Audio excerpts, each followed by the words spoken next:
All right, everybody, welcome back. Second down, right? As promised, locked and loaded, ready to deliver some Bayside highlights. That's exactly right. Both Y-High and Cambridge coming in at 4-2 on the season. A win would definitely help as far as some playoff points go for these teams.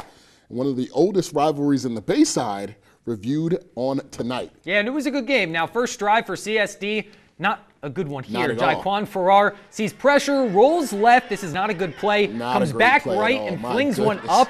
Yeah, going to end up being intercepted in the end zone by Dylan Allen for a score. Later in the first half, Cam Kadua punches it in from 6 yards out. The crawl, what baby. a play. Y High up 21-0 at the half, so big score there. Out of the halftime break, Y High with a great drive capped by this 10-yard Ronnie Satchel run. Y High up big and looking for the shutout in this one, but CSD answers back on their next possession. Farrar hits Logan Middleton for a 58-yard score to get the Vikings' first points. Here it is. Yeah. I jumped the gun a little bit. Here it is, drops back. Great shot by Farrar. Yeah. Flings it. That's 58 yards, just under 60 for their first score of the game. But on the ensuing kickoff, this guy might be up for our player of the week. Ronnie Satchel doing his thing once again, finds a seam and hits it hard. Breaks a couple of tackles and goes 65-plus yards to the end zone. Y-High goes on to win this one big, 55-20. Feels good to just finally come out and play to my standards and my potential. Like, I've been waiting so long for this. This just makes us want to work harder in practice to come out and beat bigger and better teams than us. Work hard in practice, keep staying focused, and just play hard.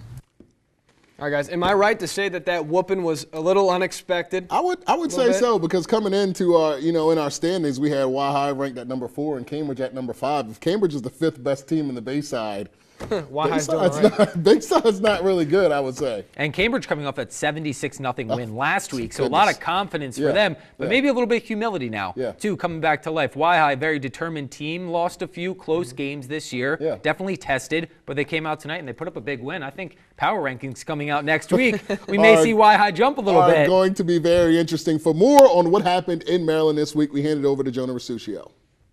Thanks, guys. Now, before we get to the rest of the highlights, CR and Cape just wrapping up. The Riders taking home the 29-9 win, another win that they much need in the Henlopen. But not much action out in Maryland tonight. Only a few games to get to. We're going to start off in Snow Hill, where the Eagles look to finally get in the win column, but they welcomed in a Parkside team who has some revenge on their minds. They lost to Bennett last week, looking to bounce back from that. Snow Hill starting off very unorthodox. They recover the surprise onside kick. It's not often you see that on the opening kickoff, but they would end up punting it away.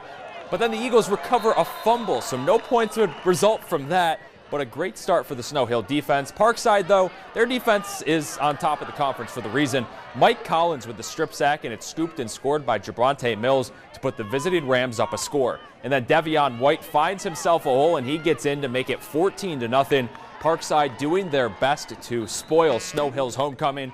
And then White once more, this one from 40 yards out, his second touchdown in the first half. Parkside, they get back in the win column with ease, 55-0 over Snow Hill.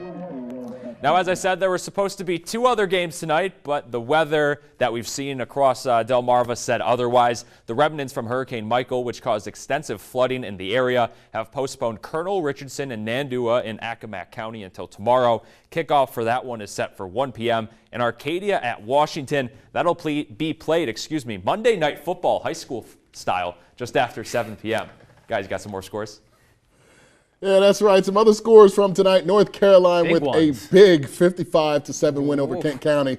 The Dogs improved to 7-0, the only undefeated team still in this conference. Joey Bildstein, Montrese Shields, and Savion Blake with 2 touchdowns each in that victory. Over the bridge, Kent Island, they lost their 3rd straight game earlier tonight. That's kind of a shocker, right? They were down 24-0 in the first quarter, and they would go on to fall by a final of 45-7 against Oakdale of Frederick County. Yes. Yeah, so, what stands out? Is it that Y-High win or something else for you guys? I would say the Y-High win, but I would also say the score we just saw, Kent Island. I know Oakdale's a 6-0 team across the bridge, but what has happened to Kent Island, a team coming in here ranked as high as 2 in our power rankings, to come out and fall flat on their face?